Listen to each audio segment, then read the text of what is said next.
সুপ্রিয় শিক্ষার্থী বন্ধুরা, আশা করি আপনারা ভালো আছেন। সাকসেস ফাউন্ডেশনের পক্ষ থেকে আপনাদের সবাইকে স্বাগতম। গত ক্লাসে আমরা শিখেছিলাম কিভাবে ইমেজ এক্সটেনশনটা আপনার ইনস্টল করতে হয় এবং ওটা দিয়ে কিভাবে শর্টকাটে আপনার কোডগুলো নিয়ে আসতে হয়, HTML এর স্ট্রাকচারটা নিয়ে আসতে হয়। তো এই পর্বে আমরা শিখবো আপনার হেডিং এবং প্যারাগ্রাফ সম্পর্কে। তো আমরা সিম্পলি ডিসপিতে চলে আসছি। ডিসপিতে যাওয়ার পর এখানে সাকসেস ফাউন্ডেশন টাইপ HTML এর মধ্যে গত ক্লাসে আমরা পার্ট 5 দেখেছিলাম, তো আজকে দেখবো আমরা পার্ট 6। তো আমি এখানে একটা ফোল্ডার ক্রিয়েট করে রেখেছি এবং একটা HTML ফাইল ক্রিয়েট করে রেখেছি। তো আমরা সিম্পলি এটা ডাবল ক্লিক করে ওপেন করে নিব। ওপেন করে নেওয়ার পর সেম ফাইল বে আমরা আবার আপনার এডিটরে ওপেন করে নিব, ওপেন উইথ ব্র্যাকেটস।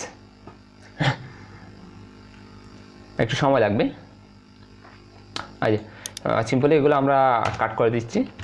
কাট করে দিয়ে এখানে হচ্ছে আপনার HTML5 এর স্ট্রাকচারটা আমরা প্রথমে নিয়ে আসবো। আপনারা জানেন যে কীভাবে শর্টকাটে আপনার HTML5 এর স্ট্রাকচারটা নিয়ে আসতে হয়। সিম্পলি শিফটে 1 ক্লিক করলে আপনার এক্সক্লেমেটরি সাইনটা এসে যাবে, দেন আপনি ট্যাব ক্লিক করলে আপনার পুরো ইয়েটা এসে যাবে। তো এখানে আমরা একটা লিখে রাখবো, লাইক আমি আমার নাম লিখে রাখছি আলামিন, কন্ট্রোল S। তো আমরা সিম্পলি চেক করে নেব যে আছে কিনা। হ্যাঁ, এই যে আমাদের ইয়েটা চলে আছে, আলামিন টাইটেলটা চলে আছে। তো আজকে আমরা শিখব হেডিং নিয়ে। প্রথমে আমরা শিখব হেডিং নিয়ে। হেডিং কি? হেডিং হচ্ছে আপনার HTML এর একটা ট্যাগ, যেটা আপনার H1 থেকে শুরু হয় এবং H6 এ হয় শেষ হয়। H1 থেকে H6 ছয়টা আপনার ট্যাগ রয়েছে। লাইক প্রথমে আমরা দেখছি less than, H1, greater than, শুরু এবং শেষ। এর মধ্যে আমরা লিখব simply hello world. Hello world control S save করতেছি। কন্ট্রোল S সেভ করার পর এই যে আপনার চলে আসছে হ্যালো ওয়ার্ল্ড। তো এরকম সেম আমরা আরেকটা ট্যাগ নিব H2 নামে। H2 5 ব্র্যাকেট শুরু শেষ। এর মধ্যে আমরা সিম্পলি এই লেখাটাকে কপি করে পেস্ট করে দিচ্ছি। Control C copy, control V paste, control S। তো আমরা সেভ করে নিচ্ছি। এই যে দেখতে পাচ্ছেন আপনি H1 থেকে কিন্তু আপনার H2 ট্যাগটা একটু ছোট, এইভাবে আপনার যাবে H2 থেকে H3, 4, 5, 6 অবধি আপনার HTML ট্যাগ রয়েছে 6 অবধি। তো সিম্পলি আমরা এই ট্যাগটাকে ডুপ্লিকেট করতেছি, কন্ট্রোল D চেপে, কন্ট্রোল D ডুপ্লিকেট 3, 4, 5, 6। এই যে তো আমরা সিম্পলি এটাকে কন্ট্রোল চেপে দুইটা একসাথে সিলেক্ট করে নেব। বাকিটা আমি আগেই বলেছিলাম যে অনেক ধরনের সুবিধা আছে।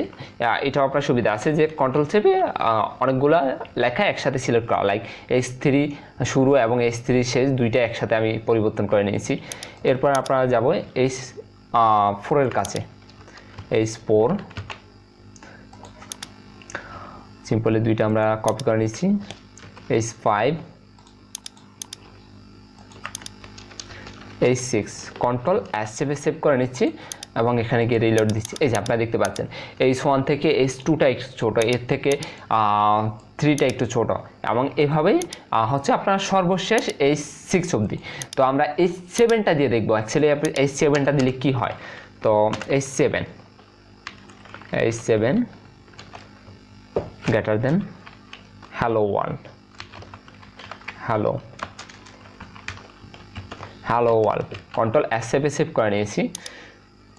এই যে আপনারা দেখতে পাচ্ছেন এই টার্মস অনুযায়ী কিন্তু H6 থেকে H7টা একটু ছোট হওয়ার কথা ছিল, বাট তা কিন্তু হয় নাই। আপনার H7টা আপনার নর্মাল একটা টেক্সটের মধ্যে রয়ে গেছে। আমি আপনাদের দেখে দিচ্ছি যে নর্মাল টেক্সটগুলো অ্যাকচুয়ালি কীরকম হয়। তো এখানে হ্যালো ওয়ার্ল্ড কন্ট্রোল S। এই যে দুইটা কিন্তু আপনার প্রায় সেমই। H7টা যেরকম আর নর্মাল একটা আমরা টেক্সট রেখেছিলাম ওইটাও ঠিক আপনার সেম এরকমই হয়ে গেছে। এই যে তো আপনারা H7 নামে HTML এর কোনো ট্যাগ নেই। আর আপনারা যদি কখনো লেখেন অবশ্যই আপনার ট্যাগের মধ্যে রাখার চেষ্টা করবেন, ট্যাগ ছাড়া কোনো লেখা রাখার চেষ্টা করবেন না। এটা স্ট্যান্ডার্ড না। লেখা আসবে বাট এটা হচ্ছে আপনার স্ট্যান্ডার্ড না। আপনারা অবশ্যই লেখার মধ্যে লাইক ট্যাগের মধ্যে লেখাগুলো রাখার চেষ্টা করবেন। তো আমরা সিম্পলি কেটে দিচ্ছি। তো এরপরে আমরা শিখব প্যারাগ্রাফ সম্পর্কে, পি ট্যাগ সম্পর্কে। প্যারাগ্রাফ, তো প্যারাগ্রাফ লিখতে হলে আপনার পুরো প্যারাগ্রাফ এই ট্যাগটা লিখতে হয় না, আপনার just P less than, P greater than. এই যে শুধু এটাই হচ্ছে আপনার প্যারাগ্রাফ। পি ট্যাগ মানে প্যারাগ্রাফ ট্যাগ। তো সিম্পলি এর মধ্যে আমরা লিখে দিচ্ছি হ্যালো ওয়ার্ল্ড। এই যে সরি, এটা মজিলাতে এই যে হ্যালো ওয়ার্ল্ড। তো আপনারা যদি ওয়েবসাইটে অনেক বেশি লেখা পাবলিশ করতে চান বা অনেক বড় লেখা পাবলিশ করতে চান, সেক্ষেত্রে আপনি ওগুলোকে ট্যাগের মধ্যে না রেখে পি ট্যাগের মধ্যে রাখতে পারেন, প্যারাগ্রাফ ট্যাগের মধ্যে রাখতে পারেন যদি ওয়েবসাইটে আপনি প্যারাগ্রাফ পাবলিশ করতে চান। আপনারা এখানে আমরা একটা ড্যামি টেক্সট নিয়ে আসছি, হ্যালো ওয়ার্ল্ড না লিখে অনেক বড় একটা টেক্সট নিয়ে আসছি, হ্যালো লরেম 5। এই লরেম 5 দিয়ে আপনারা যখন ট্যাব পেজ করবেন আপনার লরেমের অনেকগুলা ওয়ার্ড চলে আসবে। এই যে লরেম ইপসান, এইগুলোকে বলা হয় আপনার ড্যামি টেক্সট, আপনারা শেখার পারপাসে এটা ইউজ করতে পারেন। তো আমরা সিম্পলি অ্যাড দিচ্ছি, এই যে লরেম লিসাম, এগুলো হচ্ছে আপনার ড্যামি টেক্সট, আপনারা শেখার পারপাসে ড্যামি টেক্সট। আপনি যদি সিম্পলি লাইক এটাকে আবার ডুপ্লিকেট করতেছি কন্ট্রোল ডি চেপে, তো এখানে আমরা সিম্পলি কাট করে দিচ্ছি, কাট করে লরেম 200 নিয়ে আসতেছি, 200 ট্যাব। এই যে লরেমের 200টা ওয়ার্ড চলে আসছে, লরেম লিপসামের 200টা ওয়ার্ড চলে আসছে। তো কন্ট্রোল অ্যাস দেখতেছি লেখাটা কী অবস্থা আছে, এই যে 200টা ওয়ার্ড চলে আসছে। আর আপনারা যখন প্রথম অবস্থায় বাকেট নিয়ে কাজ করেন আপনারা কিন্তু এরকম নিচে নিচে আসবে না, আপনারা আসবে এরকম পাশাপাশি। আমি দেখে দিচ্ছি, এই যে আপনারা জাস্ট ভিউতে গিয়ে এই যে ওয়ার্ড এটা যদি করে দেন, আনচেক করে দেন, সেক্ষেত্রে আপনার লেখাগুলো আসবে এই পাশাপাশি আসবে, অনেক বড় হয়ে যাবে। সেক্ষেত্রে আপনারা যদি এরকম নিচে নিচে নিয়ে আসতে চান জাস্ট ভিউতে গিয়ে ওয়ার্ড এটাকে সিলেক্ট করে দিতে পারেন। আর এভাবেই হচ্ছে আপনার কাজ করতে হয়। আর আপনারা চেষ্টা করবেন যাতে H1 ট্যাগটাকে এক পেজের মধ্যে, ওয়েবসাইটের একটা পেজের মধ্যে একবারে বেশি না রাখার। একবারের বেশি রাখা যায়, বাট ওটা হচ্ছে আপনার স্ট্যান্ডার্ড না। এক পেজের মধ্যে যদি আপনি একবার HTML-টা ব্যবহার করেন ওটা হচ্ছে আপনার স্ট্যান্ডার্ড।